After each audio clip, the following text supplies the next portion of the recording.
الحمد لله الحمد لله رب العالمين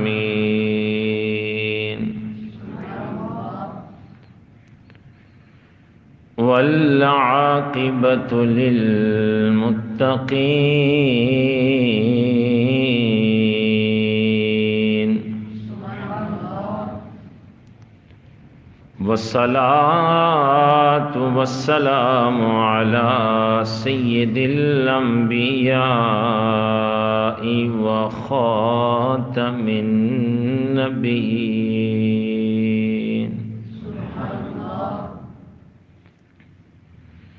أما بعد فأعوذ بالله من الشيطان الرجيم بسم الله الرحمن الرحيم فمن يعمل مثقال ذرة خيرا يره ومن يعمل مثقال ذرة شرا يره صدق الله وصدق رسوله النبي الكريم الأمين الصلاة والسلام عليك يا سيدي يا رسول الله وعلى آلك وأصحابك يا سيدي يا جد الحسن والحسين الصلاة والسلام عليك يا سيدي يا رسول الله وعلى آلك وأصحابك يا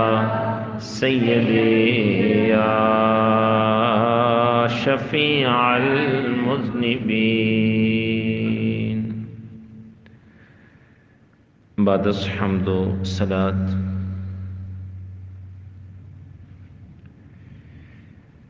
شمالی میں درج ہے کہ حشر کے دن ایک ایسے شخص کو بڑے اعزاز و اکرام سے لایا جائے گا جو دنیا میں گلی گلی بازار بازار بھیک مانگ کر گزر اوقات کرتا رہا، اس کی وہاں یہ کیفیت ہوگی کہ نہایت خوبصورت کمبل لیے، سر پہ ریشمی ٹوپی سجائے، بغل میں مانگنے والا کاسہ لٹکائے اور لاٹھی ہاتھ میں تھامے ہوگا۔ اہل معاشر کو حکم ہوگا تمام لوگ اس کا استقبال کریں، سبحان اللہ، اور فرشتوں کو حکم ہوگا کہ اسے کرسی الہی کے سامنے بڑی عزت سے لایا جائے۔ جب رب العزت کے حضور لایا جائے گا تو حکم ہوگا، اے فقیر، میں نے تجھے دنیاوی نعمتوں سے دور رکھا، تو نے پھر بھی میری عبادت کا حق ادا کیا، سبحان اللہ۔ میں تجھ پر خوش ہوں، اب تو بتا کیا تو بھی مجھ پر خوش ہے؟ رب پوچھ رہا ہے اس بندے سے، تجھے مانگنے والا بنایا تھا اور پھر بھی تو میری عبادت بجا لایا کرتا تھا،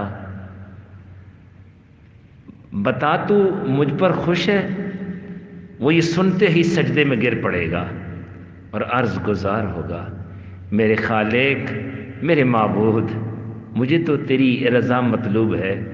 بندہ عرض گزار ہوگا، الہی تو خوب جانتا ہے میں اپنا پیٹ مانگ کر بھرتا رہا، حکم ہوگا جائیے جنت میں مزے اڑائیے۔ وہ اسی طرح کھڑا رہے گا، رب تعالی فرمائے گا، میرے بندے تو جنت میں کیوں نہیں جاتا؟ وہ گزارش کرے گا، الہی مجھے اکیلے جاتے ہوئے شرم آتی ہے، یا اللہ کرم فرماتے ہوئے ان لوگوں کو بھی میرے ساتھ جنت میں جانے کی اجازت ہو جو مجھے روٹی، کپڑا اور پانی دیتے رہے ہیں۔ سبحان اللہ۔ اللہ تعالیٰ فرمائے گا جاؤ ان تمام کو اپنے ساتھ جنت میں لے جاؤ، جنہوں نے ایک قطرہ تک پانی کا دیا ہے میں نے تیری سفارش ان کے حق میں قبول فرمائی۔ فقیر براق پر سوار ہوگا اور اس کی پر نور چادر روشن ہوگی، وہ میدان حشر میں اپنے دینے والوں کو تلاش کر کے جنت میں لے جائے گا۔ سبحان اللہ۔ حدیث شریف میں آتا ہے اس دن امیر لوگ، بڑے بڑے امیر ترین لوگ حسرت بھرے دل سے تمنا کریں گے کاش کہ ہم دنیا میں اس فقیر کی طرح ہوتے۔ آج ہم تو پھنس جائیں گے نا، مال کیسے کمایا، کس طرح خرچ کیا، اور یہ مزے اڑا رہا ہے، اور دیکھو کتنوں کو ساتھ جنت میں لے جا رہا ہے۔ اور یاد رکھیے اس دن بڑا مشکل ترین دن ہوگا، جن لوگوں کا حساب سخت ترین ہوگا وہی گرفتار عذاب ہوں گے۔ حدیث پاک میں ہے جس کے حساب میں سختی ہوگی اسے عذاب دیا جائے گا۔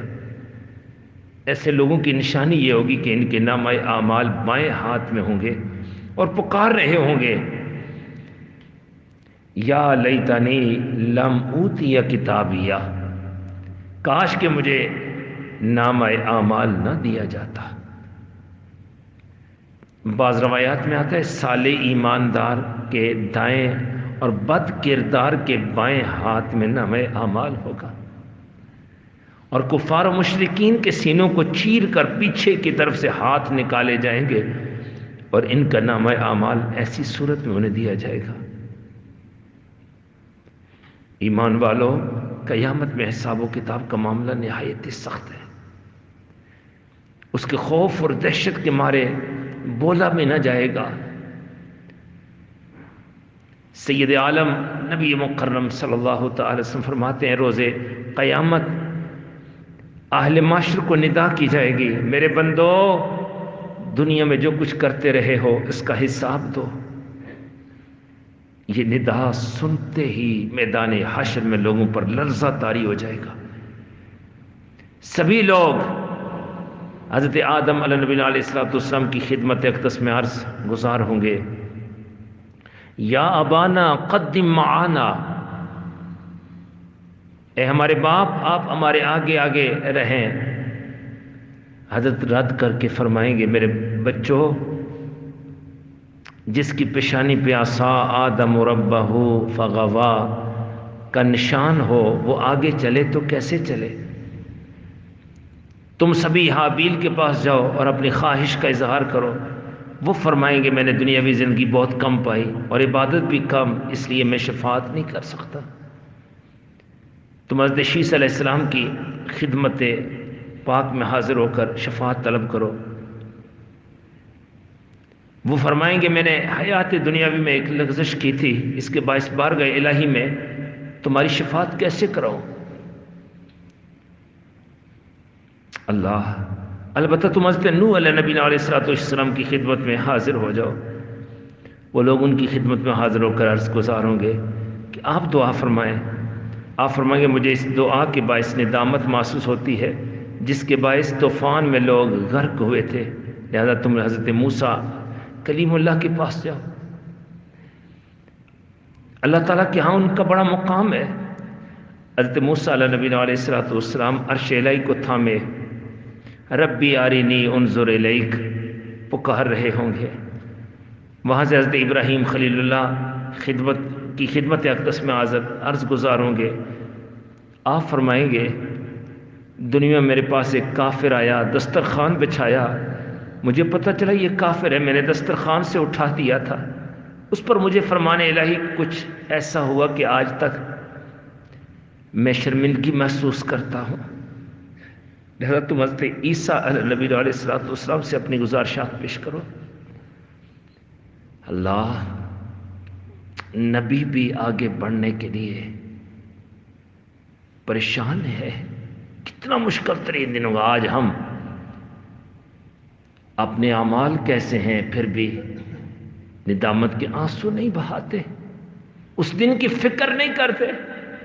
50,000 سال کا دن، سورج سوا نیزے پر، یہ 1 میل کی مسافت میں، کتنا مشکل ترین دن ہوگا. اللہ اکبر.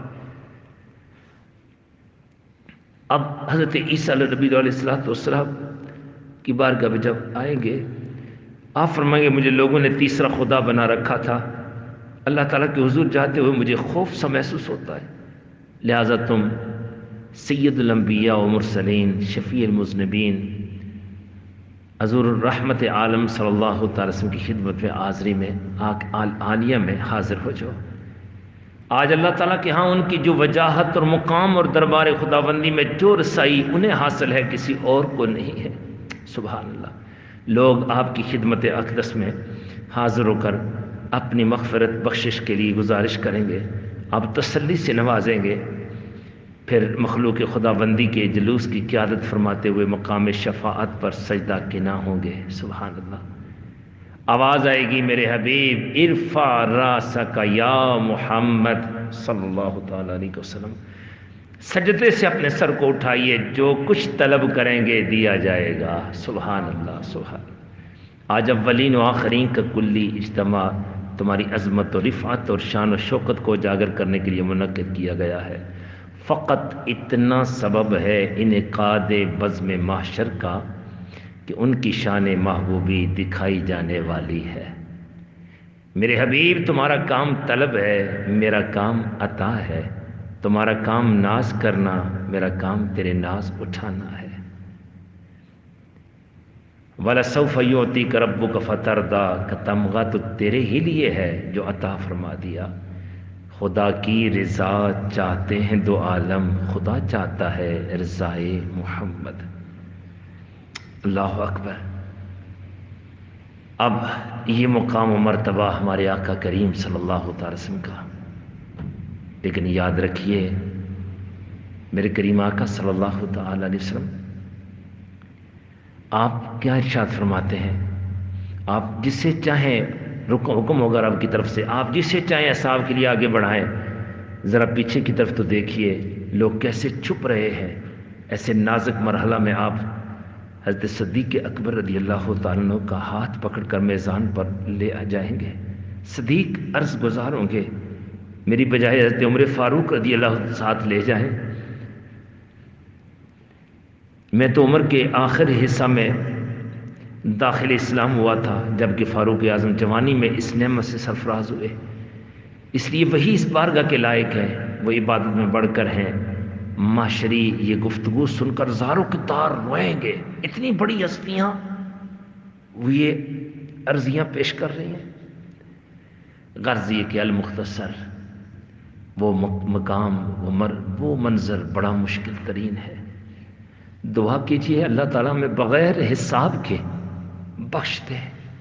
حساب کے قابل ہم نہیں ہیں، لیکن یہ رمضان شریف کا مہینہ جس کے متعلق جبریل امین بد دعا کر رہے ہیں، ہلاک ہو جائے وہ بندہ جس کی زندگی میں ماہ رمضان شریف آئے اور وہ اپنی بخشش نہ کرا لے. اور کریمہ قسم پر سے آمین کی صدا بلند کر رہے ہیں.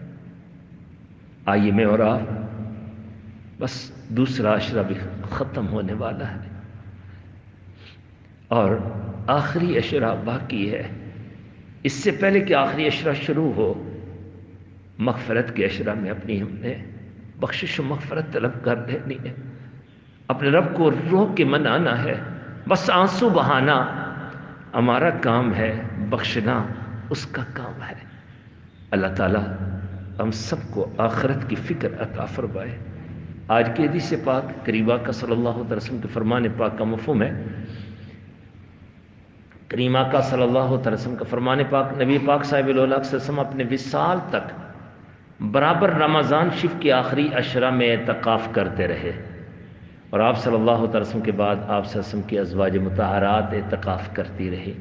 گویا کہ سرکار مدینہ صلی اللہ علیہ وسلم ہر سال اعتکاف فرماتے رہیں، اور ہم ہر بار ہی پیچھے ہٹتے رہیں.